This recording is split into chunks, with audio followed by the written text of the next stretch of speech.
The scorpion's shadow stretched across the sand, its grotesque form twisting and writhing as if alive.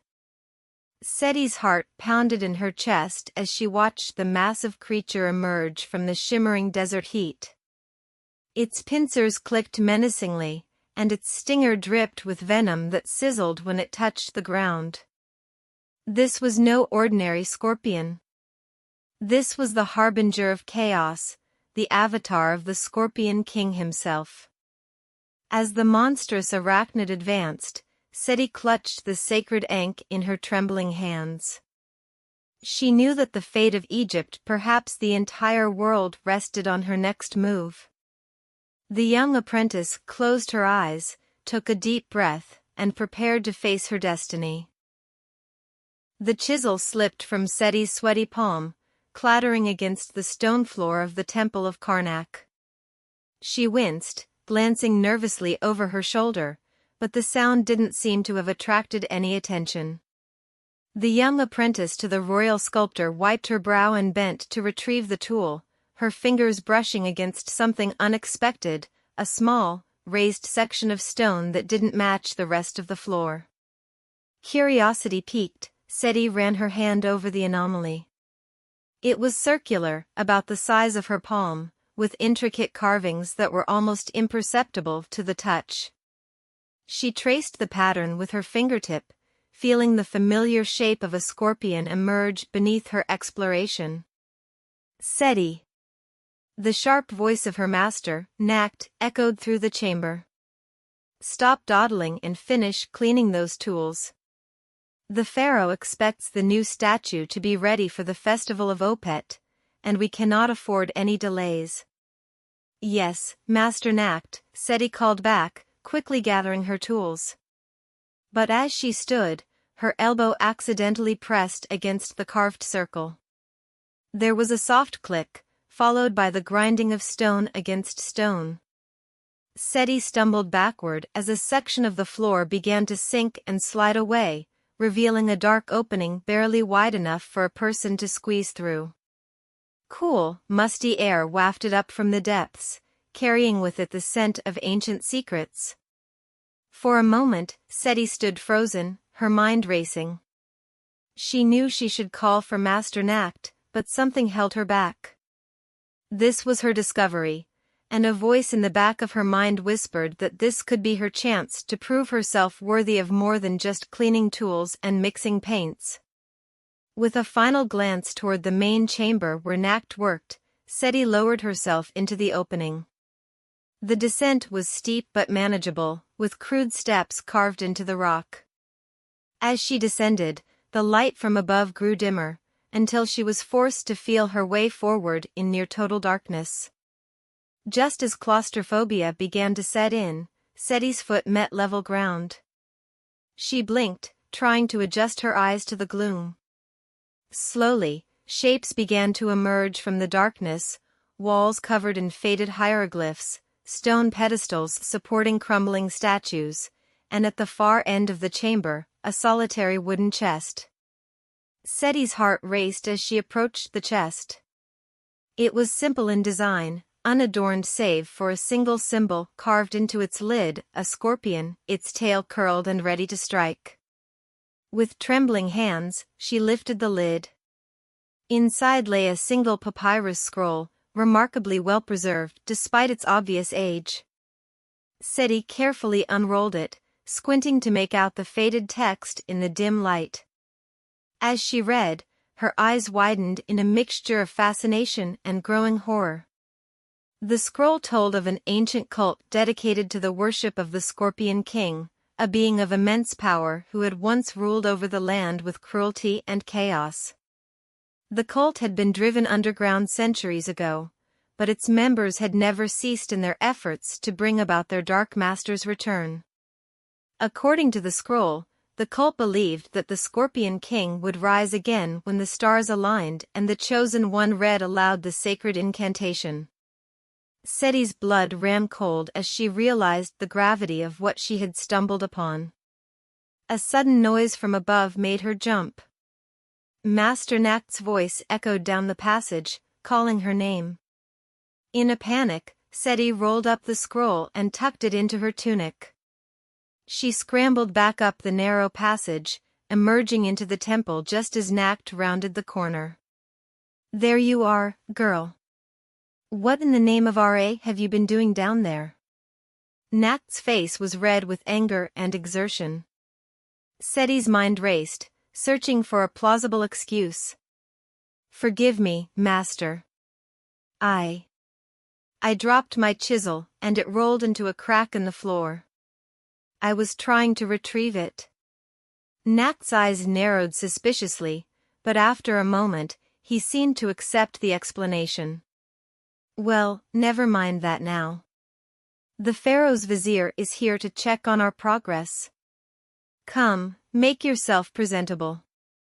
As Seti followed her master, she could feel the weight of the scroll against her chest, like a burning secret threatening to consume her.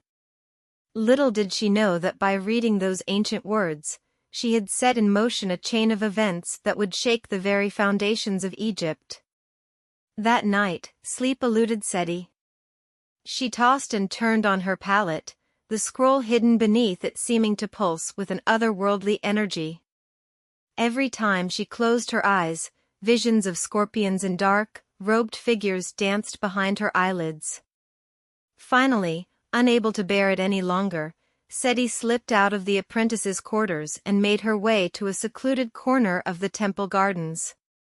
Under the light of the full moon, she unrolled the scroll once more.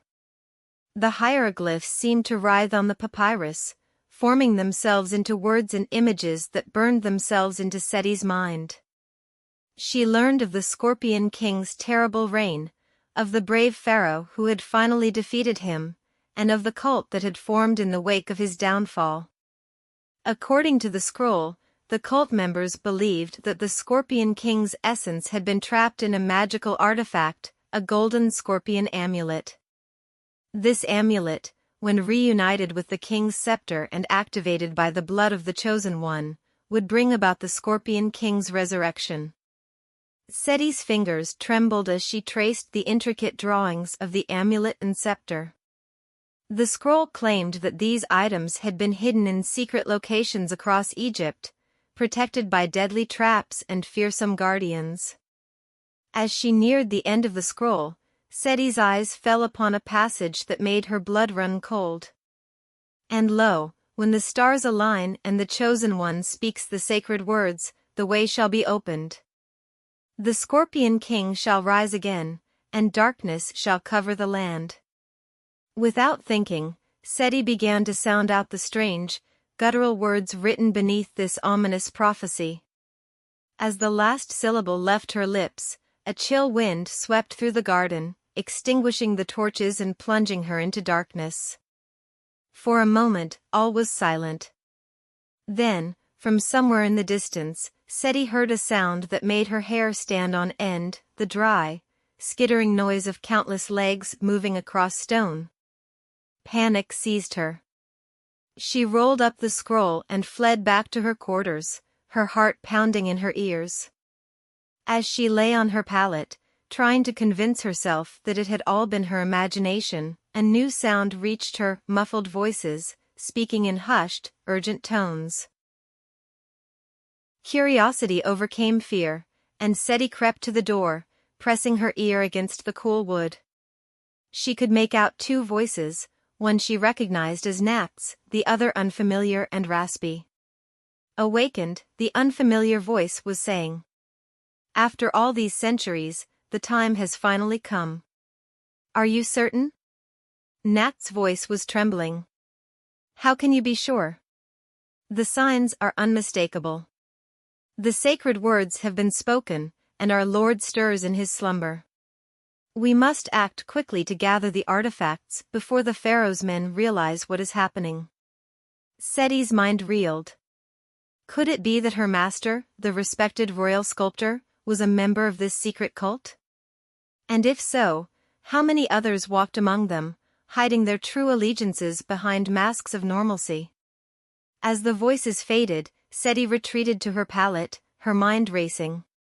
She knew she should tell someone, the high priest, perhaps, or even the pharaoh himself. But who could she trust? And would anyone believe the wild tale of an apprentice sculptor? No, Seti realized with a sinking feeling. This was her responsibility. She had awakened this ancient evil, however unwittingly, and now it fell to her to stop it. As the first light of dawn began to creep over the horizon, Seti made her decision. She would find the hidden artifacts before the cult could claim them. It was a daunting task for a simple apprentice, but she knew she had no choice. The fate of Egypt, perhaps the entire world, hung in the balance. The next day passed in a blur for Seti. She went through the motions of her daily tasks, all the while watching Nacht with new, suspicious eyes. Every gesture, every word from her master now seemed loaded with hidden meaning. As evening approached, Seti knew she had to act. She had overheard snippets of conversation throughout the day that led her to believe the cult was planning to move soon. But she couldn't do this alone. She needed help, someone she could trust. Her mind turned to Ammonius, a young priest in training at the temple. They had grown up together, two outsiders in the rigid hierarchy of temple life. If anyone would believe her, and have the courage to help, it would be him. Under the pretense of delivering a message, Seti made her way to the section of the temple where the priests lived and worked. She found Ammonius in the herb garden, grinding leaves for a healing poultice. "Ammonius," she hissed, glancing around to ensure they were alone. "I need your help. It's urgent." He looked up, his dark eyes widening at the intensity in her voice. "Seti? What's wrong?" In hushed tones, she told him everything, the hidden chamber, the scroll, the overheard conversation. To her relief, he didn't dismiss her story outright, though his brow furrowed with concern. "This is a lot to take in," he said slowly. "Are you certain about all of this?" Seti nodded emphatically. "I know how it sounds, but I swear by all the gods, it's true. And if we don't do something, terrible things will happen." Ammonius was silent for a long moment, his fingers absently tracing patterns in the crushed herbs before him. Finally, he met her gaze. "I believe you, Seti. The gods have been restless lately. I've felt it in my prayers, seen it in the omens.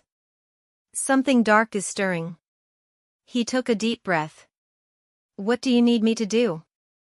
Relief washed over Seti.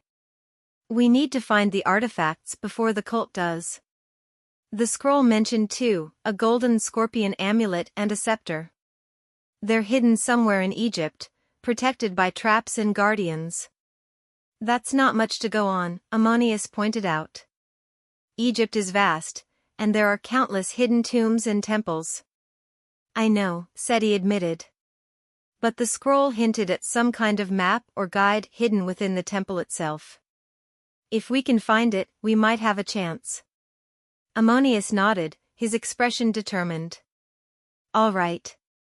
I can help you search the temple archives. As a priest in training, I have access to areas that are off limits to others." They agreed to meet later that night, after the temple had grown quiet.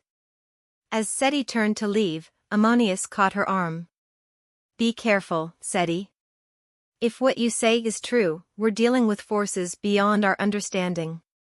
Watch your back." His words proved prophetic. As Seti made her way back to the sculptor's workshop, a hand suddenly clamped over her mouth, dragging her into a shadowy alcove. She struggled against her unseen assailant, but a familiar voice hissed in her ear, "Stop fighting, you fool." The hand released her, and Seti spun to find herself face to face within it, one of her fellow apprentices. Her usually friendly face was tight with fear and, was that guilt? In it? "What?" She cut her off, her words tumbling out in a frantic whisper. "They know, Seti. The cult, they know you found the scroll. They're watching you." Seti's blood ran cold. "How do you know this?" Inet's eyes dropped, unable to meet her gaze. Because I'm one of them." Or I was. My family has been part of the cult for generations, but I never truly believed. Not until now. She looked up at her, tears glistening in her eyes. Seti, you don't understand what you're dealing with. The power of the Scorpion King, it's real. And it's terrible. Then help me stop them, Seti pleaded. Init shook her head violently. I can't. They'd kill me, kill my whole family. But I couldn't stand by and watch them hurt you. You need to run, Seti. Leave Thebes, leave Egypt if you can. It's the only way you'll be safe. Before Seti could respond, Init pressed something into her hand, a small, clay seal stamped with the image of a scorpion. If you insist on fighting this, show this to the keeper of the Mot's shrine in Memphis. He's one of us, but he might help you. He has doubts, like me. With that, she melted back into the shadows, leaving Seti alone with her whirling thoughts. The danger was even greater than she had imagined, the conspiracy reaching further than she could have guessed. But her warning had only strengthened Seti's resolve. She couldn't run, not when the fate of Egypt hung in the balance. As she clutched the clay seal, Seti's mind raced with new questions. Who else among her friends and colleagues might be secret members of the cult? And how could she hope to stop them when she didn't know who to trust? With a deep breath, she straightened her shoulders and continued on her way. Tonight, she and Ammonius would search for answers. And tomorrow, the real quest would begin. The moon hung low and heavy in the sky as Seti crept through the darkened corridors of the temple. Every shadow seemed to hide a potential cultist, every whisper of wind sounded like approaching footsteps. By the time she reached the agreed-upon meeting place, a small antechamber near the temple archives, her nerves were frayed to the breaking point. Ammonius was already there, his face pale in the flickering light of a small oil lamp. You're late, he whispered. I was beginning to worry. Quickly, Seti filled him in on her encounter with Init. Ammonius' eyes widened as she showed him the clay seal. This changes everything, he murmured. We're not just dealing with a handful of fanatics. This cult has infiltrated every level of society. All the more reason to find that map, Seti insisted. It's our only hope of getting ahead of them. Ammonius nodded, his expression grim. Follow me, and stay close. The archives are a maze, and there are areas even I'm not supposed to enter. The first rays of dawn were creeping over the horizon as Seti and Ammonius emerged from the archives, their eyes bleary from hours of searching. In her hands, Seti clutched a brittle piece of papyrus, its edges crumbling despite her careful touch. Are you sure this is it? Ammonius asked, his voice barely above a whisper. Seti nodded, her eyes fixed on the faded hieroglyphs. It has to be. Look at this symbol here, it's the same as the one on the clay seal Init gave me. The papyrus contained a series of cryptic instructions, each more puzzling than the last. But one thing was clear, they pointed to a hidden temple deep in the desert, far beyond the boundaries of any map Seti had ever seen. We need to leave immediately, Seti said, already moving towards the temple's exit. If we're right about this, the cult will be heading there too. Ammonius grabbed her arm, his face etched with concern. Seti, wait. We can't just rush off into the desert. We need supplies, a plan. We don't have time, Seti interrupted, her voice urgent. Every moment we delay gives the cult a chance to get ahead of us. We have to stop them before they can resurrect the Scorpion King. For a moment, Ammonius looked like he might argue further. But then his shoulders slumped in resignation. All right. But we do this smart. Give me an hour to gather some supplies and leave a message for my mentor. We can't risk anyone coming to look for us. Seti agreed reluctantly, and they parted ways to prepare for their journey. As she gathered her meager possessions, Seti's mind raced with possibilities. What would they find in this hidden temple?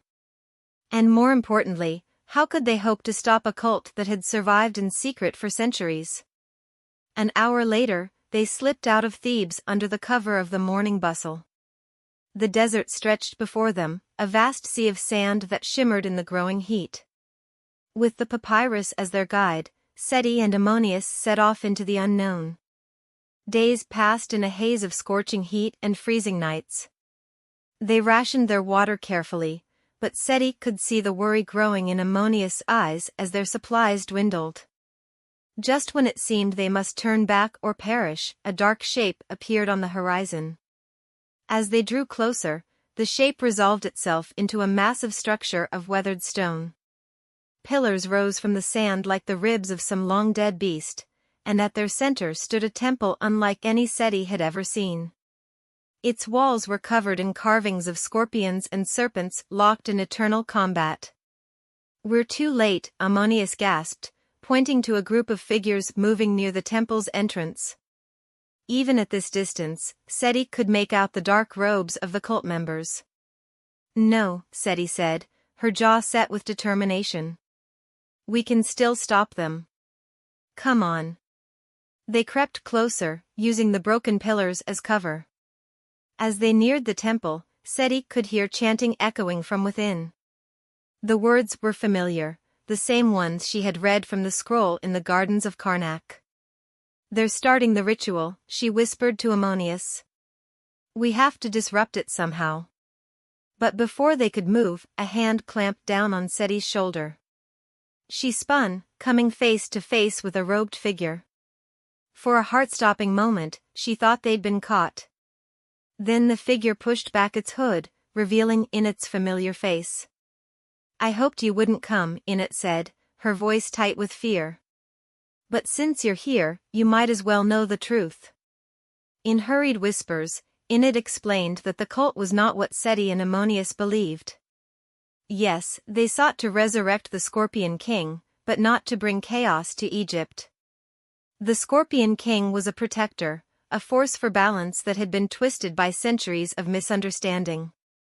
"The real threat," Inet said, "is what will happen if he isn't awakened. The seal that binds him is weakening.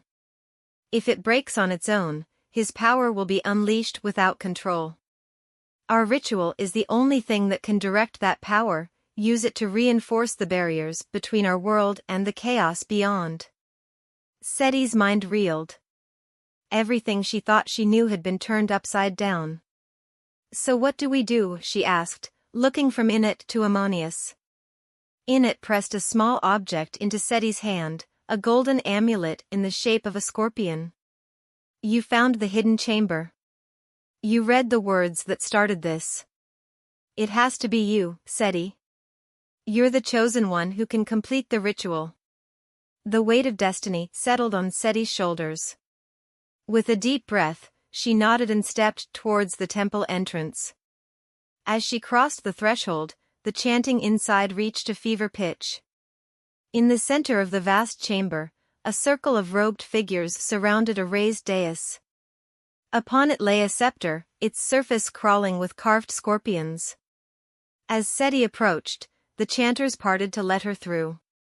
Time seemed to slow as Seti climbed the steps to the dais. She could feel the eyes of everyone in the chamber upon her, Ammonius, Inet, the cultists, and something else. Something ancient and powerful, stirring from a long slumber. With trembling hands, Seti raised the amulet. As she brought it closer to the scepter, both objects began to glow with an otherworldly light. The chanting crescendoed, and Seti felt a surge of energy course through her body. In that moment of connection, Seti saw glimpses of a vast, cosmic struggle, order against chaos, creation against destruction. She saw the role the Scorpion King played in that eternal dance, and she understood what needed to be done. With a final, decisive motion, Seti brought the amulet and scepter together. A blinding flash filled the chamber, and for a moment, all was silent. Then, slowly, a low rumbling began to build. The floor trembled beneath their feet, and dust rained down from the ancient ceiling. As the rumbling grew to a roar, Seti turned to Ammonius, her eyes wide with a mixture of fear and wonder. "What have we done?" she shouted over the din. But before Ammonius could answer, a massive form began to coalesce in the center of the chamber. It was like a living shadow, constantly shifting between the shape of a man and that of a monstrous scorpion. The figure's eyes opened, gleaming with ancient power, and fixed upon Seti. A voice that seemed to come from everywhere and nowhere at once filled the chamber. The cycle turns. The balance shifts. The game begins anew. And with that cryptic pronouncement, the chamber was plunged into darkness.